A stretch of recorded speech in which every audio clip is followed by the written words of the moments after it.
हाँ भाई, हमारा सबसे बड़ा जिला कौन सा है? और चलो भाई, बोधी के लिए स्टार्ट हो जाए। पुराने ज़माने की बात है, गुरुकुल पद्धतियाँ चलती थी। उस समय गुरुकुल में छात्रों को पढ़ाया जाता था और पढ़ाई पूर्ण होने के बाद में उनको गुरु दक्षिणा के रूप में कुछ देना पड़ता था। उसी ज़माने की बात है कि एक गुरु थे, वो लोहे से सोना बनाना जानते थे, इतनी बड़ी उसके पास विद्या थी। तो उनका एक शिष्य था, राजशाही था वो शिष्य, और उस शिष्य वो बड़ा आज्ञाकारी शिष्य था। और उस शिष्य को गुरु के मन में आया, भाई अब मैं बूढ़ा हो चला हूँ और मेरी मृत्यु निश्चित होने वाली है, इससे पहले इस विद्या का अंत हो जाए, मैं ये विद्या अपने शिष्य को सिखा दूँ। तो उसने अपने शिष्य को बुलाया और शाम को कहा कि भाई तुम आज शाम को लोहा इकट्ठा करना और मेरे पास शाम को आना, तेरे को आज कुछ विद्या सिखानी है। शिष्य के मन के अंदर भाव आया, भाई गुरुजी मेरे को विद्या सिखा देंगे और मेरे बाद दूसरा कोई विद्या न सीख ले। इसलिए वो बाज़ार के अंदर गया और जहर लेकर आया। क्या लेकर आया? जहर लेकर आया। और शाम को समय हुआ और उसको मालूम था कि गुरु पत्नी हमेशा, उसको गुरु माता है जो हमेशा उसको बुलाती थी खाने के अंदर, शिष्य गुरु और गुरु की माता वो हमेशा साथ में खाना खाते थे।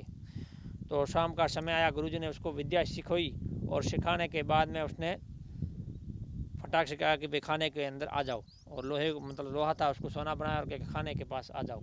और वो गया, जैसे उन तीनों बर्तनों के अंदर खाना परोसा, तो परोसने के बाद में उसने क्या किया, एक थाली के अंदर जहर मिला दिया और जहर मिला करके वो हाथ धोने के लिए गया। जैसे ही वो हाथ धोने के लिए गया तो उसके पीछे क्या हो गई, गुरु माता आ गई पीछे, और आने के बाद में उसने वो थाली थी इधर से उधर, उधर से उधर, उसके ऊपर घी ज़्यादा नहीं था, इस कारण क्या किया, थोड़ा घी डाल करके जो थाली के अंदर जहर था वो थाली कर दी शिष्य के लिए, और जो गुरु की थी गुरु को हो गई।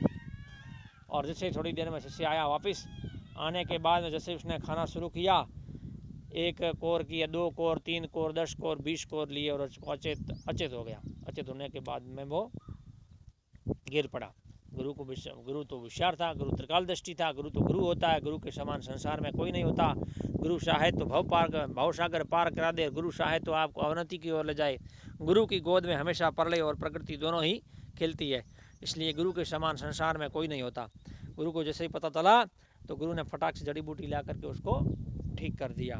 ठीक होने के बाद में वो ग्लानि से भर उठा, फपक फपक कर वो रोने लगा कि मैं कितना बड़ा था, ये जहर मैं गुरु को खिलाने वाला था, लेकिन ये जहर मेरे खुद को खाना पड़ा, और जैसी करोगे वैसी भरनी पड़ेगी। और वो गुरु के चरणों में जाकर गिर पड़ा और गुरु को बोला कि हे गुरुदेव, मेरे से बड़ी भूल हुई, ये जहर मैं आपको खिलाना चाहता था, क्योंकि मैं चाहता था कि ये विद्या मैं सीखने के बाद मेरा गुरुजी किसी दूसरे को विद्या न सिखाए, इसलिए मैंने आपको जहर मिला करके मारने की कोशिश की। मेरे जैसा इस दुनिया में कोई पापी नहीं है, मुझे सज़ा मिलनी चाहिए। और गुरु ने क्या कहा, गुरु तो गुरु होते हैं, गुरु की बराबरी संसार में कोई नहीं कर पाता। गुरु ने कहा तेरे में कोई त्रुटि नहीं है, लेकिन ज़रूर मेरी विद्या में कोई त्रुटि रही होगी, इसलिए मैंने तेरे को कुछ सिखाया नहीं होगा।